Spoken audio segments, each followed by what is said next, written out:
What's up mga boss? Ang magandang araw. Dong Kasing Vlog po ang inyong kaibigan. Meron tayo ditong Motorstar 125 na napakaingay mga boss. Ayan, papaanda rin natin para marinig nyo.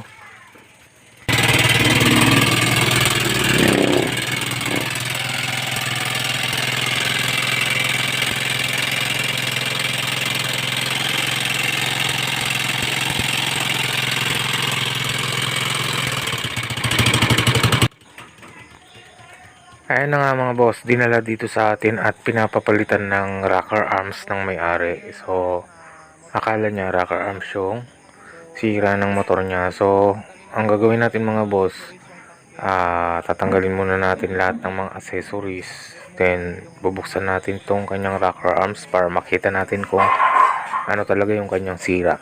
Alright, samahan nyo ako mga kaibigan. Okay mga boss, natanggal na natin yung upuan saka yung tangke. Ngayon, kapag nagda-diagnose tayo mga boss ng maingay na motor, ang inuuna nating tinatanggal ay yung kanyang tappet cover, lalo na kapag post rod mga boss. So kapag natanggal natin yung tappet cover, makikita natin yung rocker arm saka yung push rod. So makikita natin doon kung ano yung naging sira niya. So magkakaroon tayo ng idea mga boss. So tatanggalin ko mga boss yung ating tappet cover, tapos yung mga brace para makita natin kung ano yung posibleng sira niya.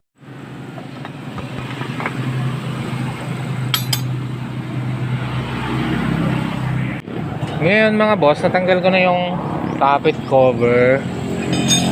So ayan, nakabukas na yung ating rocker arm. Ngayon mga boss, itatap dead center natin, iikutin natin tong kanyang magneto. Tapos kahit hindi nyo nabuksan to mga boss, yung sa marker, mararamdaman nyo kapag naka top dead center na yan, iikutin nyo siyempre yung magneto. Tapos bababa yung dalawang rocker arm, bababa muna to mga boss bago yung intake. Then kapag bumaba na silang dalawa, yun na yung kanyang top dead center. So tignan nyo mga boss. Ayan, bumaba yung isa, bababa yung intake, and then magpapantay sila. So ito na yung kanyang top dead center mga boss. So check natin. Ayan mga boss, medyo umangat yung kanyang rocker arm dito sa exhaust. Sa intake okay naman. So i-try muna nating i-tune up muna, tapos paanda rin natin ulit. Tapos yun, check natin kung mawawala yung ingay mga boss. Tune up na natin yung dalawang tappet adjuster nya, and then napaandar na rin natin pero maingay pa rin. So yan, paanda rin ko para makita nyo rin mga boss.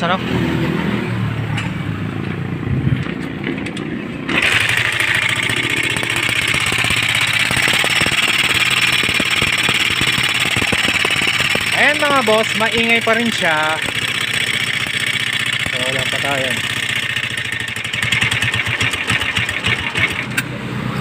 Maingay pa rin mga boss. So hindi dito sa taas yung kanyang sira. So ito troubleshoot natin to mga boss. Bubuksan natin yung head, yung block para makita natin yung timing gear. Kapag post rod ang motor nyo mga boss, mayroon siyang timing gear dito sa baba. So yun yung nagpapataas baba ng ating rocker arms. Hindi siya katulad ng timing chain mga boss. So kapag Motorstar Rusi TMX post rod engine yan mga boss. So meron siyang timing gear dito. So ayun yung i-check natin kung ano yung status ng mga pyesa dito mga boss. At may isa pa ako napansin mga idolo, kaninang umaandar siya, wala siyang langis na umaakyat dito. So tanggalin natin yung drain plug mga boss para makita natin, parang wala siyang langis.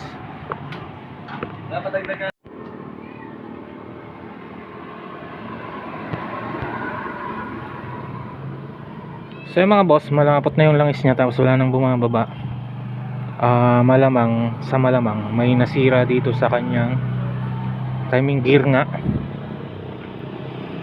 Yan, dahil natuyuan siya ng langis. So Ang gagawin natin ngayon mga boss, tatanggalin natin tong mga head, tapos yung block, lahat yan na accessories para masilip natin yung timing gear. So tara, samahan niyo ako mga boss, tanggalin na natin.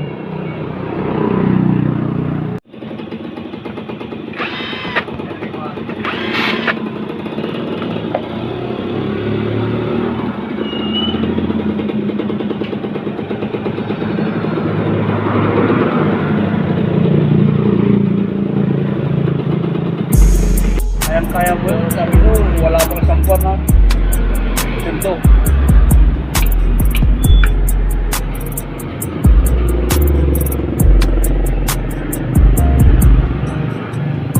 Hawakan. Hanapin ang kasama pa yun, sa bayangin.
Ayun na nga mga boss, yun, nabuksan na natin. So ito yung nangyari mga boss, ano, napabayaan nila to sa langis.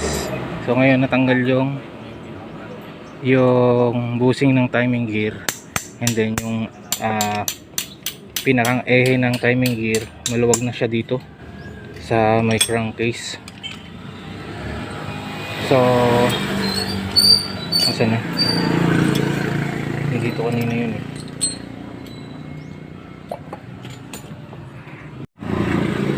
At dahil nga napabayaan nila to sa langis mga boss, ay ganito na yung nangyari. Yan, nagka bako-bako na yung kanyang cam follower. Ito yung sinasabi ko mga boss, ano. Yan, tingnan nyo mga boss, yung pin ng timing gear napakaluwag na. Kaya kahit lagyan natin to ng bagong timing gear, is maingay pa rin. Ayan.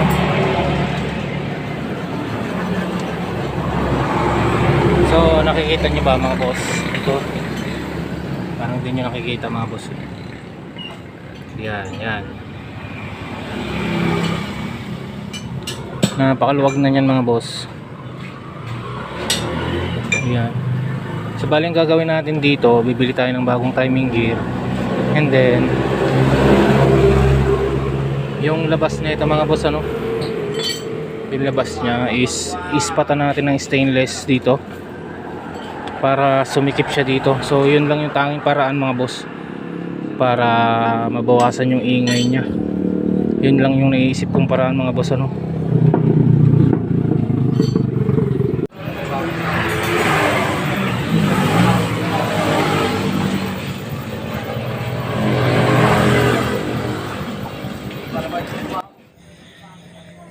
Ayan mga boss, kung makikita nyo, sobrang luwag na yung ating pin ng timing gear. So kahit ibilan natin to ng bago, hindi natin binildapan, maingay pa rin. So hindi natin magagawa yung problema ni boss. Ayan na nga mga boss, ganito na lang yung ginawa natin. Ngayon, nispat-ispatan natin yung pin ng ating timing gear. So ganito yung ginawa natin mga boss. Tapos grinder natin yung saktong papasok siya dito. At ayan na nga, humigpit na nga siya mga boss.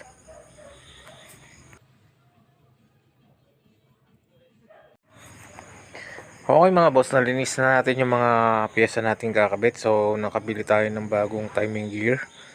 So ayan na nga mga boss, gagamit tayo ng pag brand na timing gear. So ito yung lagi natin ginagamit.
Okay mga boss, ayan umaandar na siya.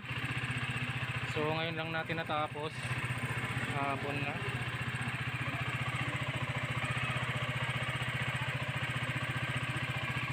Yan, okay na yung andar niya kumpara kanina. Parang may hinihilang ano yan, ang tawag doon. Parang may nagsusuntukan sa loob. Parang may hinihilang kaldero.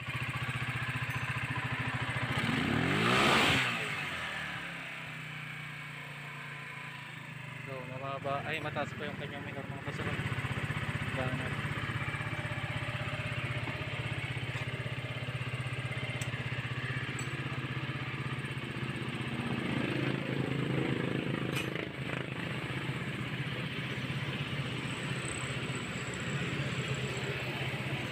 Yung motor nga pala nito mga boss ay motor Star X125. Ayun.